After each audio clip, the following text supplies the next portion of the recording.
টুলু মণ্ডলের ম্যানেজার সীতেশ প্রামাণিককে গ্রেপ্তার করেছে বীরভূম জেলা পুলিশ। মুর্শিদাবাদ জেলার সালার থানার এরেরা গ্রামের বাসিন্দা এই সীতেশ প্রামাণিক। বাবা চাকরি সূত্রে টুলু মণ্ডলের পাথর খাদানে বহু বছর ধরে চাকরি করে আসতো সীতেশ প্রামাণিক। একটি মেয়ের বিয়ে দিয়ে দেওয়ার পর বাড়িতে থাকেন স্ত্রী, তবে তিনি থাকতেন বেশিরভাগ সময়টা বীরভূমের সিউড়িতে। তবে পাড়া প্রতিবেশীদের জিজ্ঞাসা করতে সীতেশ প্রামাণিকের গ্রেপ্তারিতে কিছুই কেউ বলতে পারছে না এলাকার মানুষেরা। আজ তার বাড়িতে পৌঁছেছিল আমাদের ক্যামেরা, তবে তার বাড়ির কোনো সদস্য সংবাদ মাধ্যমের মুখোমুখি হতে চাননি। যদিও প্রতিবেশীর দাবি সীতেশ প্রামাণিকের বাবা সেখানে চাকরি করতেন। তার বাবার মৃত্যুর পর থেকে সীতেশ ওই একই কাজ করেন। তিন ভাই তারা, তাদের তিন ভাইয়ের নামে কখনো কোনো খারাপ রিপোর্ট নেই। তারা মানুষ হিসেবে অনেকটাই ভালো। যদিও বীরভূম জেলা পুলিশের এই গ্রেপ্তারির পরে একাধিক প্রশ্ন উঠতে শুরু করেছে বীরভূমের পাথর সম্রাট টুলু মণ্ডলের এই ম্যানেজারকে ঘিরে। দিদি, সতীশ প্রামাণিককে চিনেন আপনি? হ্যাঁ চিনি, পাড়া প্রতিবেশী যেমন চেনে সবাই। হ্যাঁ, কেমন লোকটা, কেমন ছিল? ছেলে খুব ভালো। আজকে ওনাকে কাজের সূত্রে যেখানে কাজ করতেন সেখান থেকে পুলিশ অ্যারেস্ট করেছে, এটা নিয়ে কি বলবেন? এত ভালো ছেলেটা কেন ধরলো সেটা জানি বলতে পারবো না। আচ্ছা, উনি যে মালিকের কাছ থেকে মানে মালিকের হয়ে কাজ করতেন, তো ওখান থেকে মানে অনেক টাকা উদ্ধার হয়েছিল, সেই সূত্রে হয়তো ওনাকে ধরতে পারে। তো উনি কতদিন ধরে ওখানে কাজ করতেন?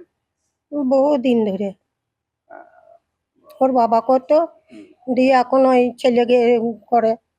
কি কাজ, ওখানে কি কাজ করতেন? ওই যে আমরা জানি পাথর কাটা। পাথর কাটা। হুম, মানে ম্যানেজার পোস্টে ছিলেন কিন্তু উনি, হ্যাঁ? সেটাও জানি না, কাজ করে সেইটাই জানি। আহ, উনি এখন এখন কোথায় থাকেন? উনি উনি এখন কোথায় থাকেন কাজের সূত্রে? ওই যে পাথর কাটা ওটা কি কি রে ষাটের নাম সেইটা। সিউড়িতে। তো ওখানে থাকেন দেখে গ্রামের বাড়ি কখন আসতেন? ওই পুজো পর্বে আছে। পুজো পড়বে, মানে এবারও পুজোতে আসতেন, তাই তো? এই এই বাড়ি গিয়েছে, মেয়ের বিয়ে দেওয়া হয়ে গেল।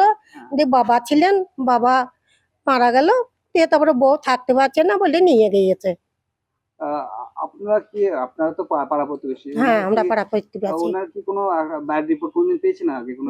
না, খুব ভালো ছেলে, তিন ভাই খুব ভালো ছেলে। আহ, আহ, হ্যাঁ মানে বাবার কাজটা তাহলে ছেলে করতে, তাই তো? হ্যাঁ, বাবার কাজটা ছেলে করতো। কত বছর ধরে কাজ করতো এখানে? বহুদিন, বহুদিন থেকে, তাই তো? বহুদিন বাবা কাজ করতো। তা আজকে সকালে তো অ্যারেস্ট করেছে পুলিশ, হুম, তো আপনারা খবর পেয়েছিলেন? না, এই আমাদের মাধ্যমে জানতে হ্যাঁ পারলেন? জানতে পারলাম। আপনারা কি চাইছেন এখন? ছেলে ভালো ছেলে, ছাড়িয়ে দিয়ে তো দেওয়ার দরকার। আমরা বলবো ছেলে খুবই ভালো ছেলে, ওর কোনো ব্যাকগ্রাউন্ড নয়, কোনো ইয়ে নয়, খারাপ ছেলে নয়। আপনারা চাইছেন ছেড়ে দিতে, তাই তো? আমরা চাইছি ছেড়ে দেখ, আহ, নাহলে সংসারটা নষ্ট হয়ে যাবে। হুম। ব্যুরো রিপোর্ট, আরোহী নিউজ বাংলা।